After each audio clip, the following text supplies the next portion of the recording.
Most towns in western Washington have a haunted past full of ghost stories, but not all of them are told by colorful tour guides, like the Good Time Girls in Bellingham. So the Good Time Girls, we are known for doing kind of quirky history, some of the stories that don't get told as often, that you might not hear at the museum or in a school. One of our main tours is kind of brothels and saloons and things like that. We like to tell offbeat history, stories that you don't always hear. Kolby LaBree is the owner of the Good Time Girls and has been giving tours for 10 years. We're actually here in Fairhaven, which is the haunted hotspot of the town of Bellingham. A lot of these old buildings here date from an 1890s railroad boom, when all the little towns in Washington state were hoping to be the terminus for J.J. Hill's Great Northern Railroad. Spoiler, it went to Seattle. So as quickly as this town boomed, it kind of busted. And a lot of these old buildings stood empty for most of their lifespan. All these buildings have ghost stories. We followed Kolby to see some of the spookiest spots in Fairhaven. That includes the Nelson Building, which was built as a bank in the early 1900s. And there was a Fairhaven Herald was printed in the basement in the early days. There's a lot of ghost stories from this building. In fact, there is a ghost who likes to hang out and look out of this corner window right up above us here, so keep your eyes out for that. The basement was also a club in the 1980s, where even Nirvana once played. Now, no one goes down there. Workers at Speedio Tubbs Rhythmic Underground were having a lot of creepy experiences when closing down late at night after the bar was closing, including spirits that were actually physically touching them, feeling pushed or tugged on.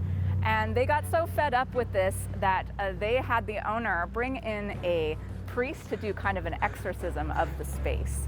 And I don't know if that worked or not, because there has been nothing down here ever since then. But when it comes to paranormal activity, Kolby says ghost stories flow from the Mason Building. So we're here in the Mason Building, which was another building from the 1890s railroad boom era of Fairhaven.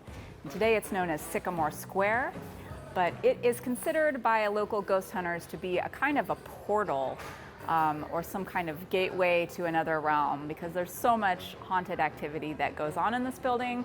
Ghost hunters like to use it for training and all kinds of purposes, because they always seem to get some kind of results in this building. So our most famous ghost in this building is known as the Green Woman or Green Lady Ghost, and she most often appears on these upper two stories. People believe that this is the spirit of a woman who actually lived and died in this building. People who work in this space, office space right behind us here, have said that they had a lot of, poltergeist type activity, lights flashing, doorknobs turning, things like that. She likes to turn the chairs in the restaurant behind us over here to face the windows. So they'll come in the mornings and find all the chairs turned facing the windows. This was how I learned about the ghost, was when I was a dishwasher here at the Black Cat. And one of the dishwashers who was working with me saw a woman in full period costume walk past the kitchen windows, and he went into the bar to say, what was this woman doing all dressed up in a costume? And they said, "Oh, Jason, you've just seen the Green Woman." The Mason Building even gives Kolby the chills sometimes. We're gonna go upstairs to the top floor, and I don't normally like to go up here because it creeps me out, and I always feel like somebody's gonna push me. But this area right here is where I've had people with their ghost sensors have the most activity happen. So there's something very intense about this particular spot. The location is also right next to the local salon, which gets its fair share of hair-raising experiences. Several times, oh yeah. Cool, weird stuff. Have you seen the Green Woman, Flora? No, I've never seen her, but we've had other experiences. When you're walking around these old buildings, Kolby says, have your camera handy. So here's a picture taken by some of our local ghost hunters of a shadowy figure standing just up here on the stairway above.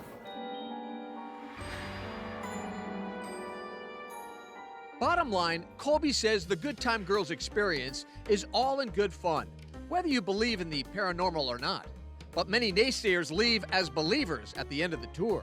There have been some times on tours where, uncanny things have happened at like just the right time. Some lights flash in the building behind me that I'm talking about, or things like that. And I'm like, I swear I didn't pay someone to do that. It just happened. But so far the tours I think there's too many people. The ghosts are mostly scared of us.